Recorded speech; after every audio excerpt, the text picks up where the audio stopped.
नमस्कार साथियों, मैं हूं डॉक्टर अजीत सिंह। हमारे YouTube चैनल पर आप सभी मित्रों का एक बार पुनः स्वागत है। साथियों, आज की क्लास में सिविक्स प्रैक्टिस सेट नंबर 8 आज हम सॉल्व करने वाले हैं, लेकिन क्वेश्चन को सॉल्व करने से पहले 4 लाइनों से हम आपको मोटिवेट करने का प्रयास करते हैं। शौक को कभी पाला नहीं जाता, कांच के खिलौनों को कभी उछाला नहीं जाता, मिल जाती है मंजिल कोशिश करने पर, हर बात को किस्मत पर टाला नहीं जाता। तो साथियों, इन्हीं शुभकामनाओं के साथ आज हम अपनी क्लास स्टार्ट करते हैं। इसी क्रम में पहला क्वेश्चन है, भारत के संविधान निर्माताओं ने राज्य के नीति निर्देशक सिद्धांतों की अवधारणा को ग्रहण किया था ग्रेट ब्रिटेन के संविधान से, संयुक्त राज्य अमेरिका के संविधान से, आयरलैंड के संविधान से, कनाडा के संविधान से। तो साथियों, भारत के संविधान निर्माताओं ने राज्य के नीति निर्देशक सिद्धांतों की अवधारणा को आयरलैंड के संविधान से ग्रहण किया था, अर्थात भारतीय संविधान में राज्य के नीति निर्देशक तत्वों की संकल्पना आयरलैंड के संविधान पर आधारित है। संविधान में इसे भाग 4 अनुच्छेद 36 से 51 तक में उपबंधित किया गया है। तो इसलिए साथियों, इसका correct answer option C, Ireland के संविधान से। नेक्स्ट, निम्नलिखित उदारवादी नेताओं में से किसे चांदी की वाली वाला वक्ता कहा गया था? दादा भाई नौरोजी, गोपाल कृष्ण गोखले, मदन मोहन मालवीय, एम.जी. राणा डे। तो साथियों, चांदी की वाली वाला वक्ता गोपाल कृष्ण गोखले को कहा जाता है। वे उदारवादियों में सिरमौर थे। गोपाल कृष्ण गोखले भाषण कला में अत्यंत निपुण थे। गोखले जी ने इस भाषण कला का ज्ञान ब्रिटिश रूढ़िवादी विचारक एडमंड बर्क से प्राप्त किया था। गोखले की इस चातुर्य वाक्पटुता के कारण ही उन्हें चांदी की वाली वाला वक्ता कहा जाता था। वे जिस समय भारतीय सदन में भाषण देते थे, उस वक्त पूरा सदन शांत होकर उनके विचारों को सुनता था। वे महान संसदवेत्ता थे। लॉर्ड कर्जन ने उनकी अत्यंत प्रशंसा की। कर्जन के शब्दों में, मैंने आज तक किसी जाति में गोखले जैसा संसदीय परंपराओं का सम्मान तथा पालन करने वाला योग्य वक्ता नहीं देखा। इसलिए साथियों, इसका correct answer option B, Gopal Krishna Gokhale हो जाएगा। नेक्स्ट, भारत के संविधान में 86वें संशोधन के पश्चात कितने मौलिक कर्तव्य हैं? 9, 10, 11, 12। तो साथियों, 86वें संवैधानिक संशोधन 2002 के द्वारा एक और मूल कर्तव्य जोड़ने से अब इनकी संख्या 11 हो गई है। स्वर्ण सिंह समिति की सिफारिश के आधार पर संविधान में 42वें संशोधन द्वारा भाग 4 का तथा इसके अंतर्गत अनुच्छेद 51 का जोड़कर 10 मूल कर्तव्यों की व्यवस्था की गई। इसलिए साथियों, इसका करेक्ट आंसर ऑप्शन सी हो जाएगा। नेक्स्ट, अनुच्छेद 368 का प्रतिनिधित्व करता है नमनीयता, कठोरता, कठोरता एवं नमनीयता, इनमें से कोई नहीं। तो साथियों, अनुच्छेद 368 कठोरता एवं नमनीयता का प्रतिनिधित्व करता है, अर्थात यह नम्यता और अनम्यता का मिश्रण है। भारतीय संविधान के भाग 20 के अंतर्गत अनुच्छेद 368 में संसद को संविधान संशोधन की शक्ति प्रदान की गई है। तो इसलिए साथियों, इसका करेक्ट आंसर ऑप्शन सी हो जाएगा। नेक्स्ट, स्वतंत्रता के अधिकार की गारंटी किस अनुच्छेद द्वारा दी गई है? अनुच्छेद 17, अनुच्छेद 18, अनुच्छेद 19, अनुच्छेद 20। तो साथियों, स्वतंत्रता के अधिकार की गारंटी अनुच्छेद 19 द्वारा दी गई है। संविधान के अनुच्छेद 19 में प्रदत्त स्वतंत्रता का अधिकार नागरिकों को 6 प्रकार की स्वतंत्रताओं का आश्वासन देता है। इसलिए साथियों, इसका करेक्ट आंसर ऑप्शन सी हो जाएगा। नेक्स्ट, निम्न में से कौन सा युग्म सही सुमेलित है? अनुच्छेद 153 राज्यपाल की नियुक्ति, अनुच्छेद 154 राज्यपाल का कार्यकाल, अनुच्छेद 162 राज्य का महाधिवक्ता, अनुच्छेद 153 मुख्यमंत्री के दायित्व। तो साथियों, संविधान का अनुच्छेद 153 राज्यों के राज्यपाल की नियुक्ति से संबंधित है, जबकि अनुच्छेद 154 राज्य की कार्यपालिका शक्ति राज्यपाल में निहित होगी। अनुच्छेद 162 राज्य की कार्यपालिका शक्ति का विस्तार, अनुच्छेद 165 राज्य का महाधिवक्ता तथा अनुच्छेद 167 मुख्यमंत्री का दायित्व से संबंधित है। इसलिए साथियों, इसका सही विकल्प उत्तर ए हो जाएगा। नेक्स्ट, केंद्र में अंतरिम सरकार की स्थापना हुई थी। क्रिप्स मिशन के आने के पहले, क्रिप्स मिशन के आने के बाद, क्रिप्स कैबिनेट मिशन के आने के बाद, माउंटबेटन की योजना के पेश करने के बाद।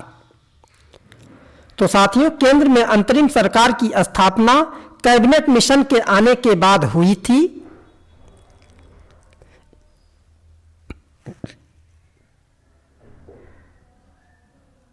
इसी के अनुसरण में जवाहरलाल नेहरू के नेतृत्व में सितंबर 1946 में अंतरिम सरकार की स्थापना की गई।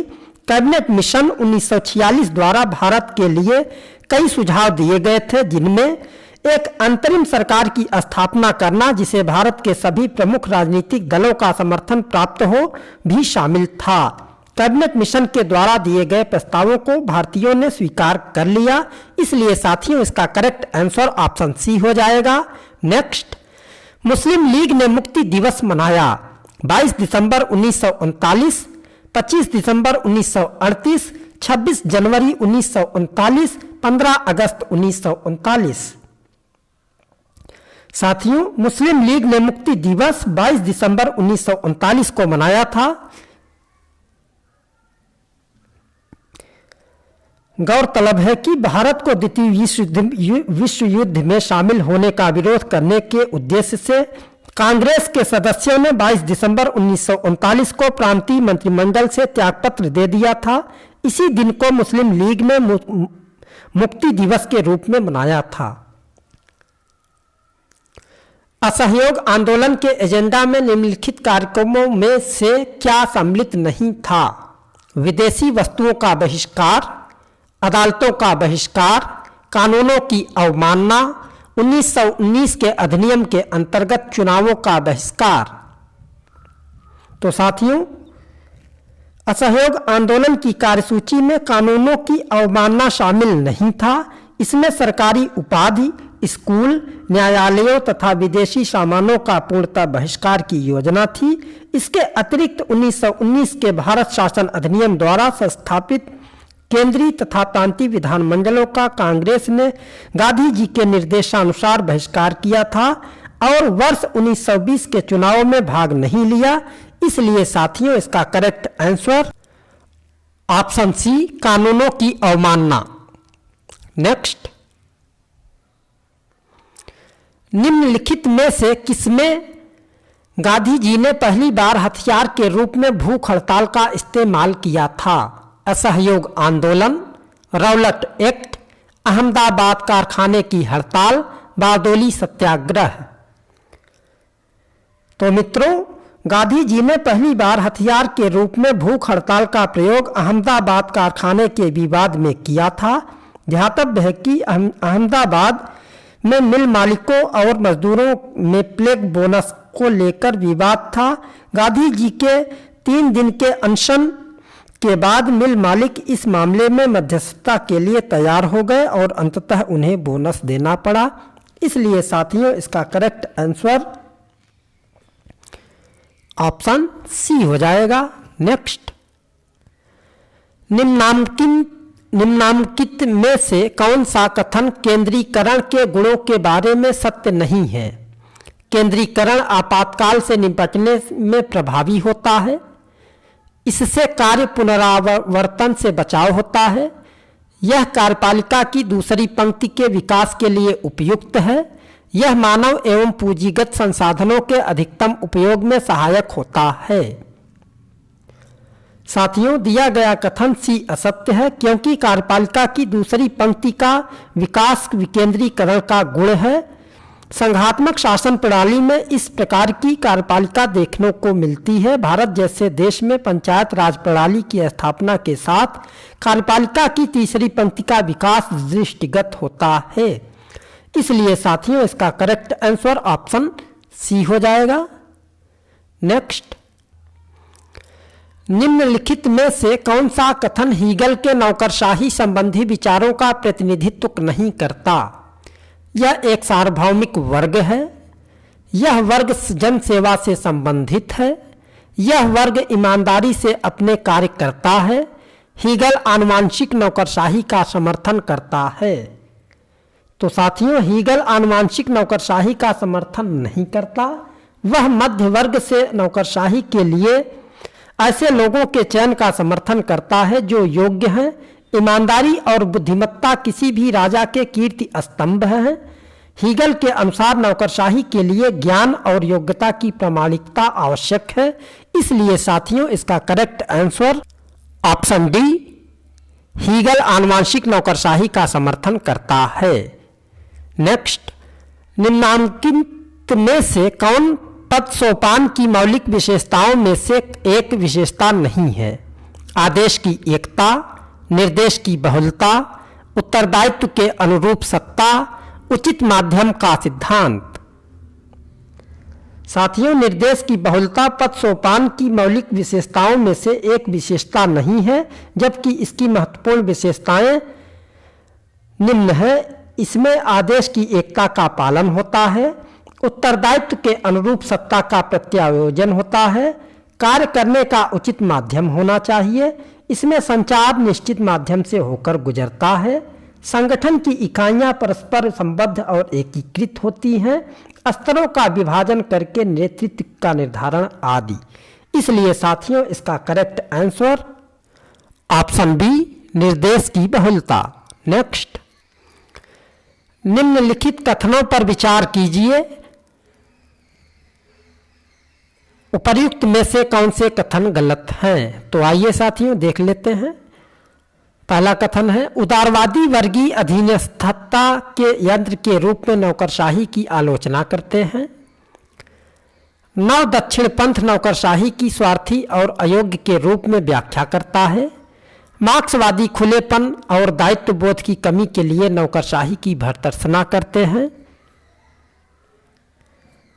साथियों पूछे गए सभी कथनों में से फर्स्ट और थर्ड गलत हैं, क्योंकि उदारवादी खुलेपन और दायित्व बोध की कमी के लिए नौकरशाही की भर्त्सना करते हैं और मार्क्सवादी वर्गीय अधीनता के यंत्र के रूप में आलोचना करते हैं। उपर्युक्त गलत कथनों को एक दूसरे के स्थान पर परिवर्तित कर दिया गया है। इसलिए साथियों इसका करेक्ट आंसर ऑप्शन सी हो जाएगा। नेक्स्ट, प्रतिबद्ध नौकरशाही प्रतिबद्ध होती है राज्य के प्रमुख से, संविधान से, निश्चित विचारधारा से, इन सभी से। साथियों प्रतिबद्ध नौकरशाही राज्य के प्रमुख से, संविधान से तथा निश्चित विचारधारा से प्रतिबद्ध होती है। प्रतिबद्ध नौकरशाही का स्वरूप समय एवं परिस्थितियों के अनुरूप बदलता रहता है। अधिनायकवादी या तानाशाही राज्यों में नौकरशाही की प्रतिबद्धता राज्य के प्रमुख के प्रति रहती है, जैसे जर्मनी में हिटलर तथा इटली में मुसोलिनी इसके उदाहरण हैं। साम्यवादी या समाजवादी व्यवस्थाओं में एक निश्चित विचारधारा को घोषित किया जाता है और नौकरशाही को विचारधारा के प्रति प्रतिबद्धता व्यक्त करनी पड़ती है। उन देशों में जहां शासन का संचालन संवैधानिक प्रावधानों के अनुरूप चलाया जाता है और नागरिक अपने अधिकारों के प्रति जागरूक होते हैं, वहां पर नौकरशाही की प्रतिबद्धता संविधान के प्रति होती है। अतः सभी कथन सत्य हैं। तो इसलिए साथियों इसका करेक्ट आंसर ऑप्शन डी हो जाएगा। नेक्स्ट, प्रशासन की बुनियादी और आवश्यक तत्व कौन सा है? बजट, प्रशासनिक कानून, संगठन, अनुशासन। साथियों संगठन बनाना प्रशासन का बुनियादी और आवश्यक तत्व है। लोक प्रशासन प्रशासन की प्रक्रियाओं का अध्ययन है। बजट प्रशासनिक कानून व अनुशासन किसी भी संगठन के सुचारू संचालन में सहयोगी कारक है। इसलिए साथियों इसका करेक्ट आंसर ऑप्शन सी हो जाएगा। नेक्स्ट, पंचशील की प्रस्तावना किसने की?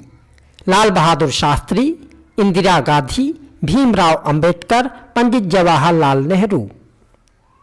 साथियों, पंचशील की प्रस्तावना जवाहरलाल नेहरू ने की थी।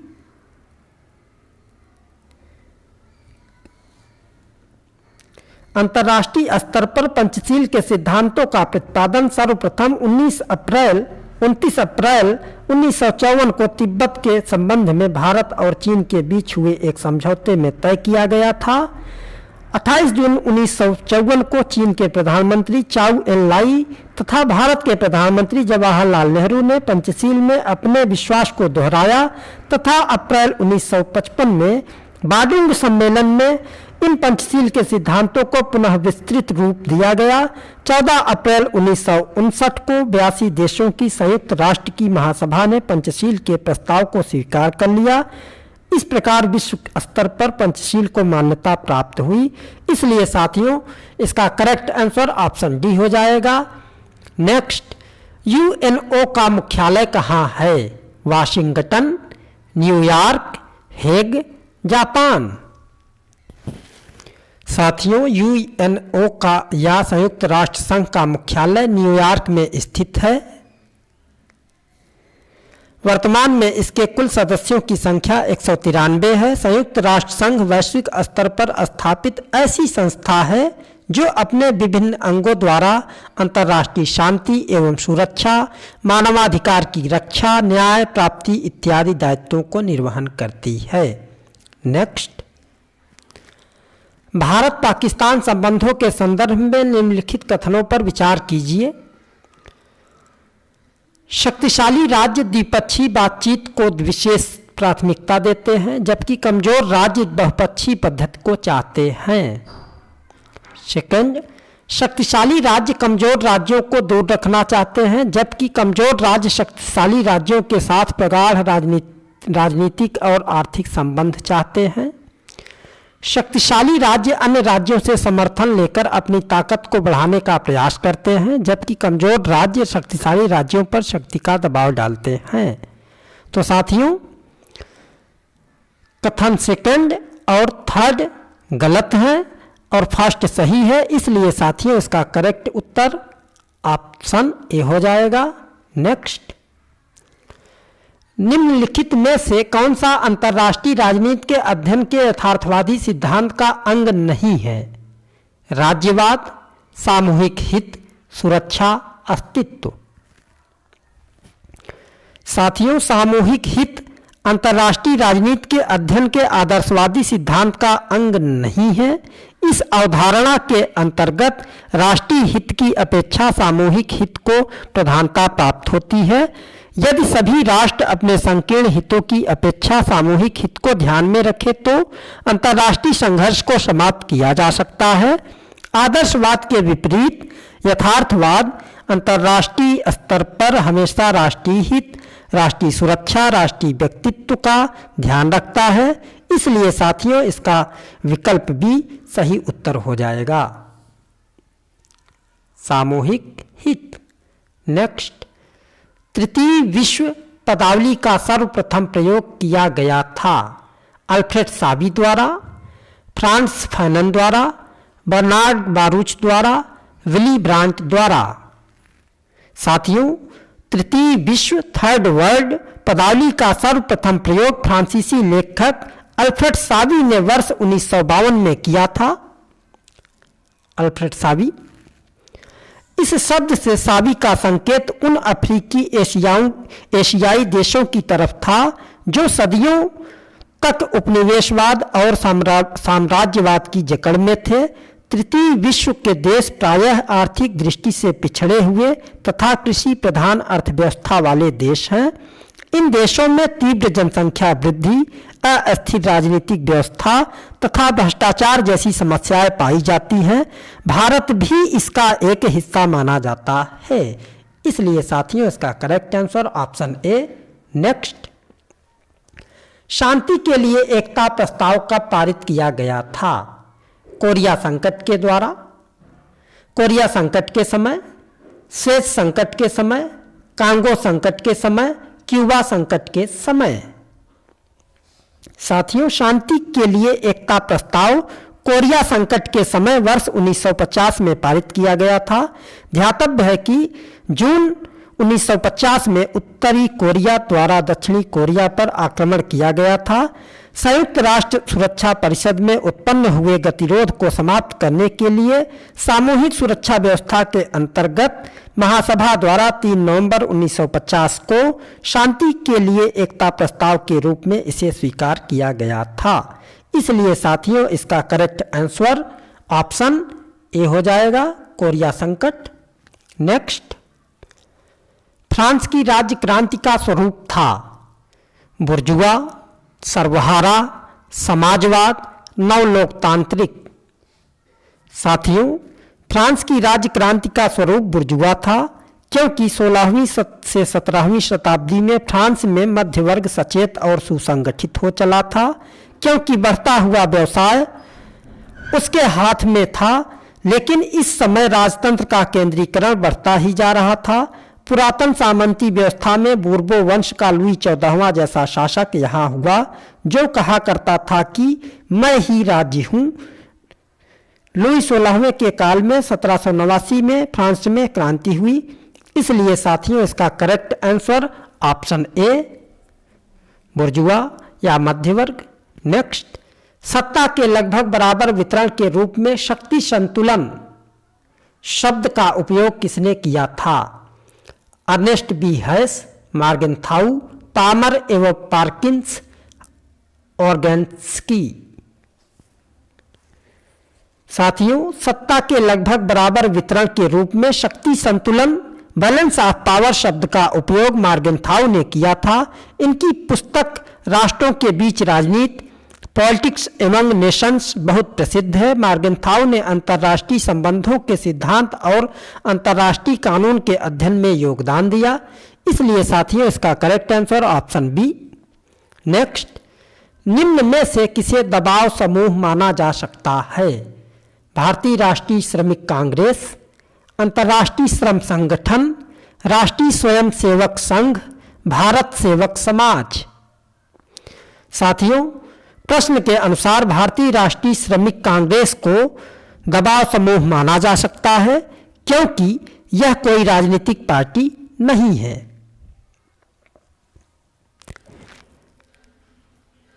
नेक्स्ट, निम्नलिखित में से कौन से वक्तव्य सही हैं?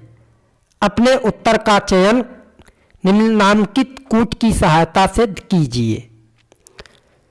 दबाव समूह राजनीतिक दल से अलग हैं। दबाव समूह और राजनीतिक दल में कोई अंतर नहीं है। दबाव समूह चुनाव नहीं लड़ते। दबाव समूह सीधे राजनीतिक शक्ति प्राप्त करना नहीं चाहते। तो साथियों, दबाव समूह और राजनीतिक दलों में कोई अंतर नहीं होता, यह कथन असत्य है।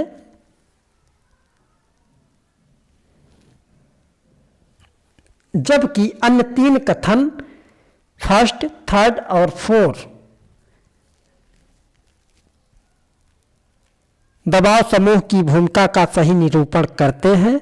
अतः विकल्प सी सही उत्तर हो जाएगा, 1, 3, 4। नेक्स्ट, समता सैनिक दल या सामाजिक समता सेना की स्थापना किसने की? सुभाष चंद्र बोस, सरदार पटेल, राम मनोहर लोहिया, BR अम्बेडकर। साथियों, समता सैनिक दल की स्थापना डॉक्टर भीमराव अंबेडकर ने की थी। नेक्स्ट, निम्नलिखित में से किस देश में न्यायिक पुनरावलोकन की व्यवस्था नहीं है? America, England, Pakistan, Bharat. तो साथियों, इंग्लैंड में न्यायिक पुनरावलोकन की व्यवस्था नहीं है, क्योंकि ब्रिटेन में लॉर्ड सभा ही सर्वोच्च दीवानी एवं फौजदारी अपीली न्यायालय है। अपीली न्यायालय के रूप में लॉर्ड सभा की अध्यक्षता लॉर्ड चांसलर करता है। लॉर्ड सभा के केवल अपीली लॉर्ड या विधि लॉर्ड ही उसके न्यायिक कार्यों में भाग लेते हैं। इसलिए साथियों, इसका करेक्ट आंसर ऑप्शन बी हो जाएगा। नेक्स्ट, यह किसका कथन है कि संविधान सरकार के निरंकुश कार्यों को सीमित करता है? संविधान सरकार के निरंकुश कार्यों को सीमित करता है। Option A Dicey, option B Rousseau, option C Gardner, option D Strong. तो साथियों, CF स्ट्रांग ने संविधान का लक्ष्य स्वीकार करते हुए कहा कि संविधान सरकार के निरंकुश कार्यों को सीमित करता है। किसी भी देश का संविधान वहां की राजनीतिक प्रक्रिया के लिए वैध ढांचा प्रस्तुत करता है। इसलिए साथियों, इसका करेक्ट आंसर CF स्ट्रांग हो जाएगा। नेक्स्ट, राजनीतिक विकास का या के साधन हैं? राजनीतिक दल, क्रांतिकारी नेता, राष्ट्रीयता की भावना, उपर्युक्त सभी। साथियों, दिए गए सभी कथन राजनीतिक विकास के साधन हैं, अर्थात राजनीतिक दल, क्रांतिकारी नेता एवं राष्ट्रीयता की भावना राजनीतिक विकास के साधन हैं। इसलिए साथियों, इसका करेक्ट आंसर ऑप्शन डी हो जाएगा। नेक्स्ट, वर्तमान समय में राज्य की उत्पत्ति का कौन सा सिद्धांत सबसे अधिक मान्य है? ऐतिहासिक, आर्थिक, दैवी, शक्ति। साथियों, वर्तमान समय में राज्य की उत्पत्ति का ऐतिहासिक सिद्धांत सबसे अधिक मान्य है। यह विकासवादी सिद्धांत के नाम से भी प्रसिद्ध है। इस सिद्धांत के अनुसार राज्य समस्त अतीत में हुए विकास का फल है। यह अनेक तत्वों जैसे सामाजिक भावना, रक्त संबंध, शक्ति, आर्थिक गतिविधियों, धर्म तथा राजनीतिक चेतना का फल है। राज्य का विकास धीरे धीरे हुआ। इसलिए साथियों, इसका करेक्ट आंसर ऑप्शन ए हो जाएगा। नेक्स्ट, किसने सामाजिक संविदा सिद्धांत की घटिया इतिहास, घटिया दर्शन, घटिया विधि के रूप में आलोचना की? घटिया इतिहास, घटिया दर्शन, घटिया विधि के रूप में आलोचना की। Option A Sir Henry Maine, option B Lord Acton, option C Hobhouse, option D JS Mill. साथियों, इस प्रश्न का उत्तर क्वेश्चन नंबर 63 का आंसर आप स्वयं दें कमेंट के माध्यम से। किसने सामाजिक संविदा सिद्धांत की घटिया इतिहास, घटिया दर्शन, घटिया विधि के रूप में आलोचना की? Option A Sir Henry Maine, option B Lord Acton, option C Hobhouse, option D JS Mill. तो साथियों, इस प्रश्न का उत्तर आप कमेंट के माध्यम से हमें बताएं। और आज की क्लास यहीं पे समाप्त की जाती है, लेकिन समाप्त करने से पहले मेरा एक आपसे निवेदन ये है कि यदि आपने अगर हमारे चैनल को अब तक भी सब्सक्राइब नहीं किया है तो प्लीज़ हमारे चैनल को सब्सक्राइब करें, लाइक करें, कमेंट करें। धन्यवाद।